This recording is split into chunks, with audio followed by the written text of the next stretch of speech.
I tell you who I'm interested in, though. Trevor, who was your orange friend that you had there? That is Maeve. We also have an orange feline running around here somewhere. I want to know how you all came to like get to know each other. You, Dave, Jason, Steve, because you two especially have like it's very obvious a great friendship. Well, I mean, we all met in prison. Basically, we all had past experiences with the paranormal when we were young. And it's kind of strange how it came to be because we all found ourselves connected to the former West Virginia Penitentiary in Moundsville, West Virginia, one of the most haunted prisons in the world. I started there as a volunteer when I was 14 years old, and 15 years old, I actually came on my first public ghost hunt, and that was when I met Dave and his mom, Polly. I had a really profound and dramatic experience in March of 2009, and that kind of drew me back into the paranormal and to keep going. From there, we started with Mountaineer Paranormal, which was Polly Gear's group, and we investigated for about a year and a half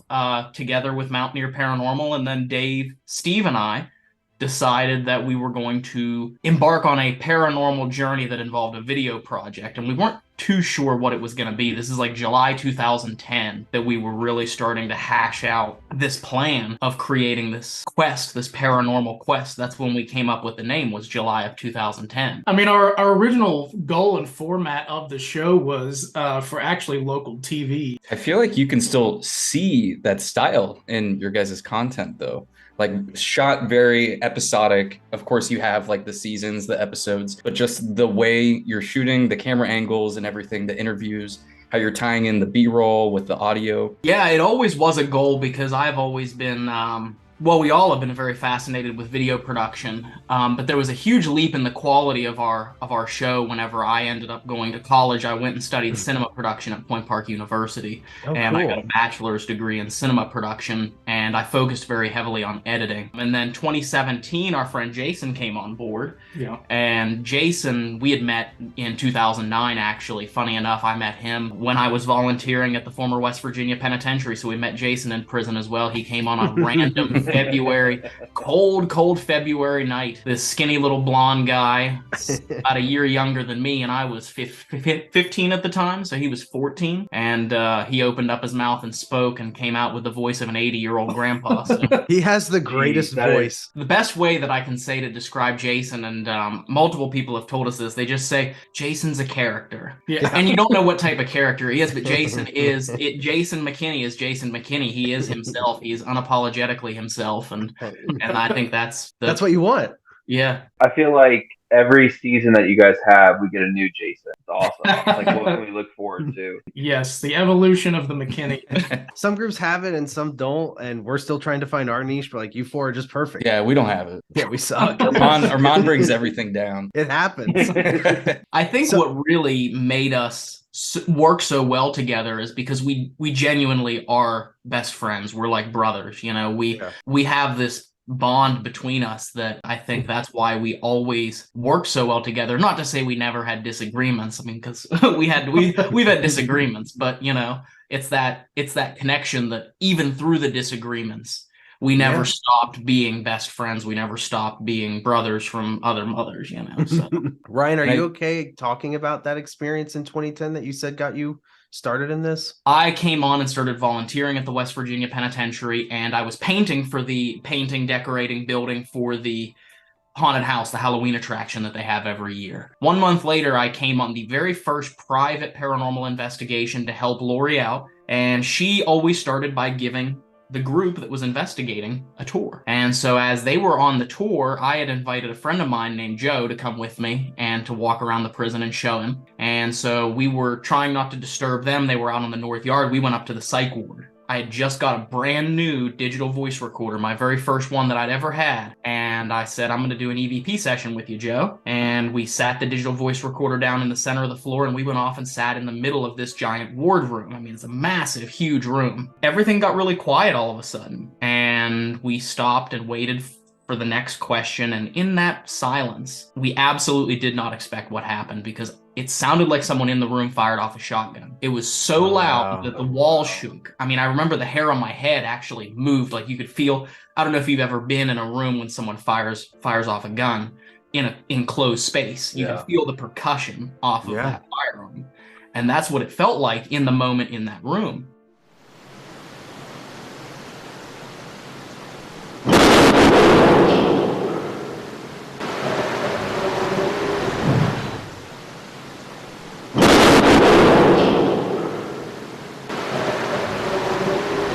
we were so shocked it took our breath away. I mean, I couldn't breathe. I couldn't even scream. That's how shocked I was. I captured that on my digital voice recorder, and I still have that audio file to this day. It was so loud it broke one of the microphones. After that night, the very first digital voice recorder I'd ever had, the very first recording I'd ever taken with it, the recorder would only record mono on the left-hand side. It wouldn't record in stereo. The journey was off, and I have not quit ever since, obsessing Why over would you? Yeah, that's incredible. I actually got the waveform of that sound file tattooed on my arm right here. Oh, that's sweet. I didn't want to forget it. That was the thing, is it's like, you know, you get very frustrated, especially when you've been investigating the paranormal as long as we have, coming up on 13 years together, and Dave's been over 20. And you get that sensation every once in a while when things are quiet, when things aren't very active. You don't get a lot of evidence. There's those periods of time when you kind of get in your own head and you say, why am I doing this? You know, why am I sitting in the dark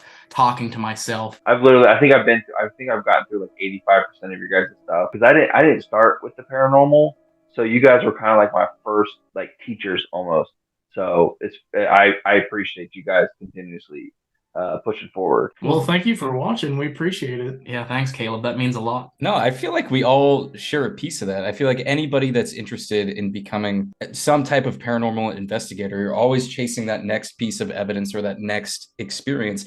And yeah, there's the content aspect of it where we're detailing it, we're recording it, and we're putting it out there for others to see it, to enjoy it just as we're enjoying it. But I mean, in the moment, that's the most special part of it, at least for me. And I feel like probably for you guys as well, is that you're just there to experience that next unique piece of evidence. Right. Absolutely. There's a fun story that I have that was one of those situations where we ourselves kind of got humbled a little bit. We were investigating a jail in Hartford City, Indiana. You may have heard of the Blackford County Jail. But Dan, as he was walking through the jail telling us stories, there was a point where I looked, you know, especially after the walkthrough, and I'm not saying this is a negative jab at Dan. It's just how it was factually in the moment, because he was telling us about these, what do you call them, gnomes. And he said they're these little figures that sometimes appear as shadows, sometimes they appear as full apparitions, and they run around the Blackford County Jail, and they're tricksters, and they knock stuff off the shelves. And this lady woke up and saw one running up the wall, and it was knocking stuff off the shelf, knocked the cameras down.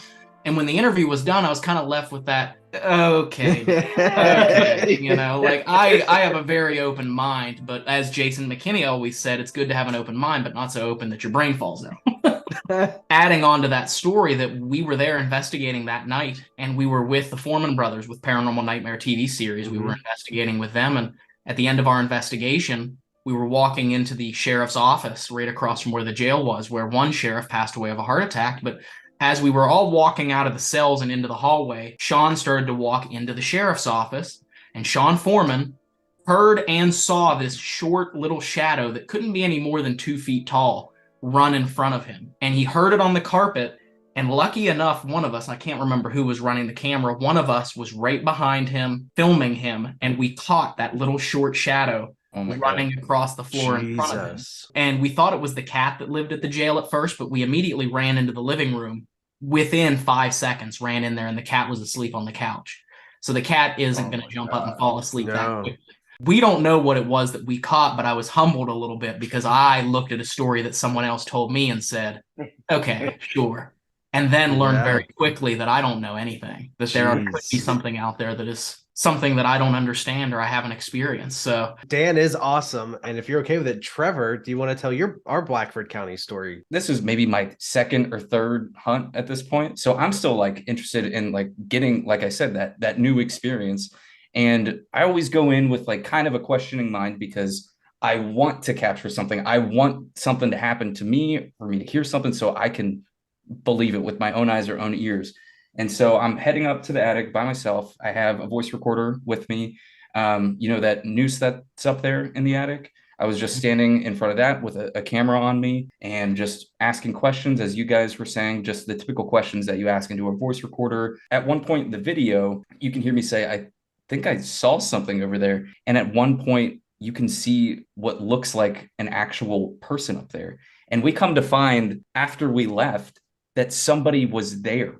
like an actual human person Was squatting in the attic. was squatting in the attic with another person just hiding there. That is more terrifying than any paranormal thing that I could ever imagine. Oh my Wow. God. That They is like call- Jason's biggest fear. Yeah. In the cellar of Blackford County Jail, back in that like kind of dungeon area, and you know how there's one part that looks like it was just bricked off at some point, but there's a little opening in the crawl space to get in that. I somehow was able to fit my ass in there and we're just like looking around, see if we can see anything. There is an evidence bat that's lined up along the wall. And I'm just like picking it up. Brain's not like neurons aren't firing, whatever. And it's not like going through like what I'm holding.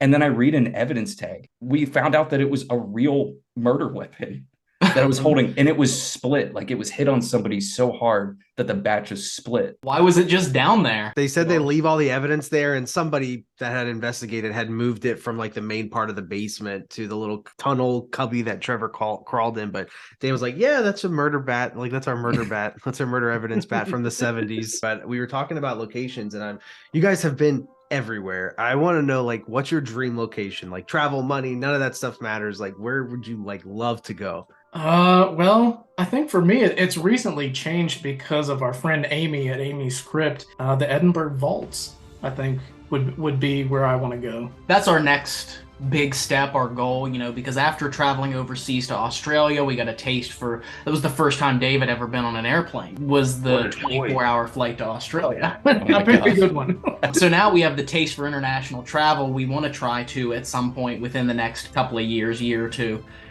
get over to the UK and get over to Europe and try and find a few locations over there, because we think our locations in the United States are old, but you get over to Europe and there's buildings that have been there since the year 1000. Is there any like investigation that you guys might want to go redo that you guys have done in the past? Maybe you just felt like you didn't do a good enough job, maybe. The Battleship North Carolina. The Battleship North Carolina. We have investigated and filmed there twice, and we've never been able to upload it. Is that the curse? I heard you talk about that on your live last month, that there was like a USS North Carolina curse. For us, that ship is cursed, yes. Yeah. The first investigation that we did there, it was all four of us, and it was a great investigation other than the fact that it was so hot our clothes were sticking to us like skin.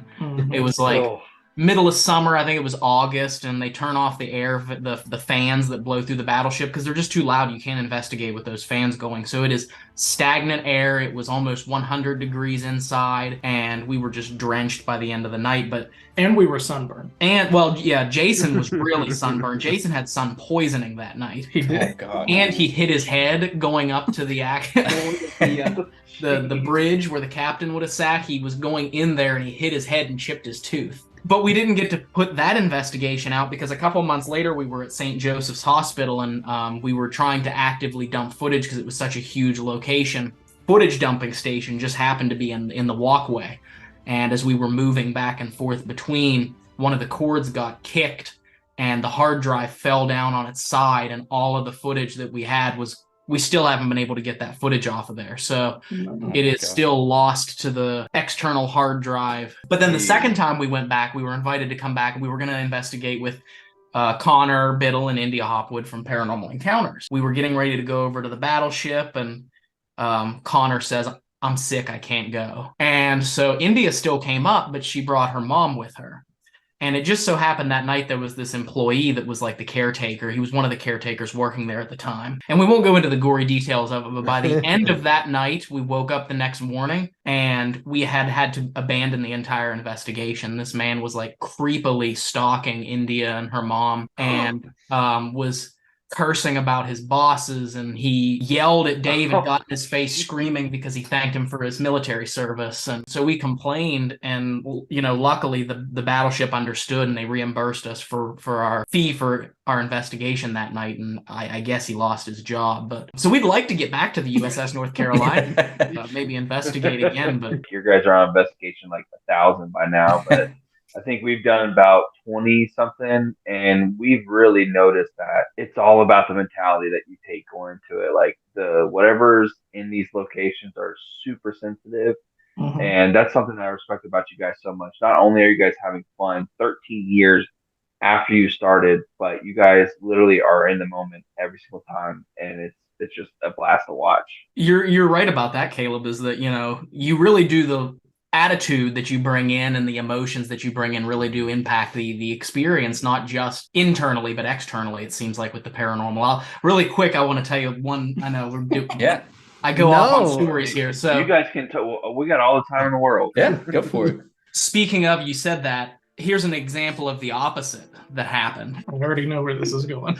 We investigated a little farmhouse in Mitchell, Indiana called Whispers Estate. I don't know if you ever heard of Whispers Estate. We've been Been there. there. Absolutely. In there, yep, absolutely. Amazing location. The time leading up to that investigation, that day leading up to that investigation was probably one of the worst that we've had. On camera, you may not realize it, but for the first session and for the first session and a half, all the way through the walkthrough, all the way through halfway through the first session, but all the way through abandonment, Dave and I were at each other's throats. I mean, Dave wanted to kill me, but it was because, so we made it. We were staying in Rockwell.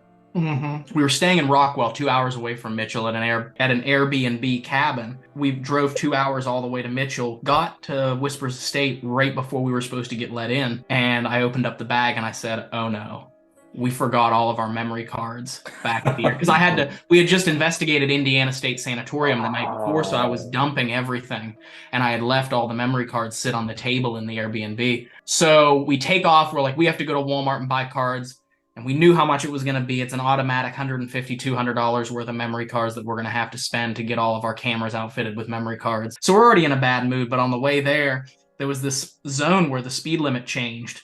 And Dave was going 72. He was driving, but apparently it was 45. So he got pulled over and hit with a ticket going 72 and 45. The cop was really nice. We explained the situation, and he knocked it down because I'm pretty sure he probably could have towed the car and put us in some nice new silver bracelets. He could have.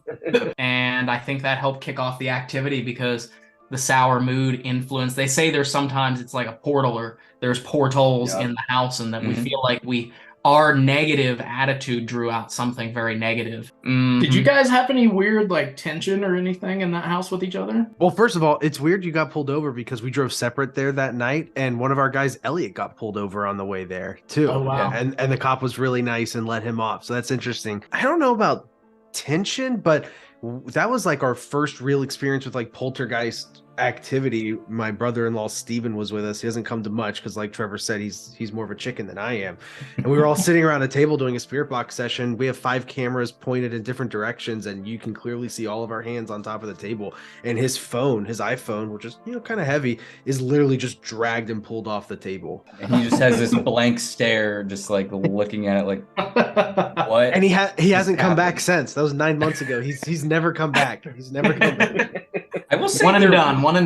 Yeah. One and done. There's definitely poltergeist activity in that house. Oh, absolutely. That was where the battery pack for our action cam fell off. Something pulled it off of the tripod when it was sitting there. Oh. And it landed on the ground. Where was that? Where was it at? In the hallway on the second floor. Like the church sitting room? Yeah, I was sitting back in the... That would be right above where we were in the kitchen. Yes, right above the kitchen, yeah. It's got to be our theory was a kid or something like that, because we had a tripod sitting on the fireplace, and right before his phone was pulled off, it got knocked off. Oh wow! We shrugged it off we just put it there incorrectly or something, or one of the legs of the tripod was leaning off. I mean, we looked at the footage; it wasn't. It just fell off. And then less than 10 minutes later, the phone gets dragged off. Wow. That's wild. We need to go back there. We do need to go back to Whispers Estate. We'd love to go into that investigation with a better attitude. What do you guys think is some of your best evidence that you guys have ever captured on camera? The disembodied voices in Mountains,ville at that house. Oh yeah, that was 2012 in a residential location. So that was where abandonment was born, believe it or not. So everyone always asks us, why do you do abandonment? How did it get started? Here is the story of how abandonment was born. We came to this residential house in July of 2012.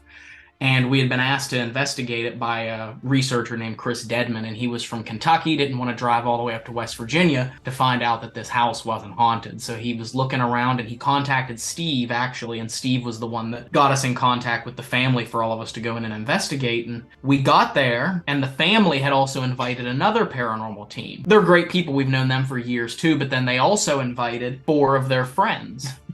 And so it was a house, normal size house, not a big house, normal size house. It's like 15 people in that house while we were trying to investigate. And it got to the point where we were just so frustrated. We're like, you know what, everyone, we're leaving the house. Let's get out. And we left cameras set up. We left audio recorders set up. And we put a recorder on every single floor, basement, first floor, second floor. And the recorders on the first floor and the second floor caught it the clearest. But it was about 2 minutes, a minute and 45 seconds after we shut the door and left and all of us were out of the house. You hear a very clear little girl's or little child's disembodied voice. And now it relates to what I was saying as I was walking through the house as we were leaving, because as I was setting the recorders down, I was like, can you tell us if you're here? Let us know if you're here. We want to know your story. Just speak to us. Tell us where you are, who you are. I think that confused the child, because when the voice came through, the little girl said, or the little child said, tell them what? And there's echo to it too. God. So, and there's like inflection in the voice, and there's an echo inside the house, and you can hear it on 2 of the recordings.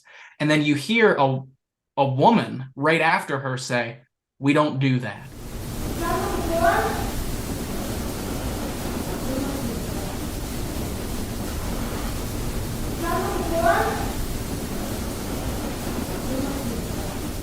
Oh, And then there wow. was nothing the rest of the night. We didn't capture another piece of evidence or activity the rest of the night.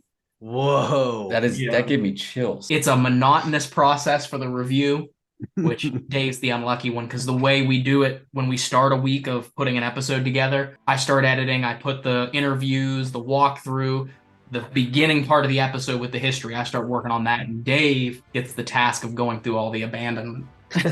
So he reviews it every single week. So, ask Dave how monotonous it can be, but it's 100% worth it whenever you hear something or see something. Mhm. Yeah. Or don't. And it just adds more validity to what we do get. Yeah. Exactly. This was really nice. Thank you guys for sacrificing your night and some editing time to spend with us. Of course, if you ever want us back on, just let us know. Yeah, just let us know. No, I'm sure we have questions for days for you guys, so I'm sure I can speak for all of us when we love to have you guys on again. Kind of a final question: is there anything that you guys want to tease? So once again, we are partnering with the West Virginia Penitentiary, our home away from home, or our home in home. I don't know. We'll probably haunt there when we die. We're partnering with the West Virginia Penitentiary again to organize the West Virginia Penitentiary Paracon, Paranormal Convention. So it's still in the very, very early stages right now as we're sitting here in February recording this. But we're planning on bringing some special guests and speakers and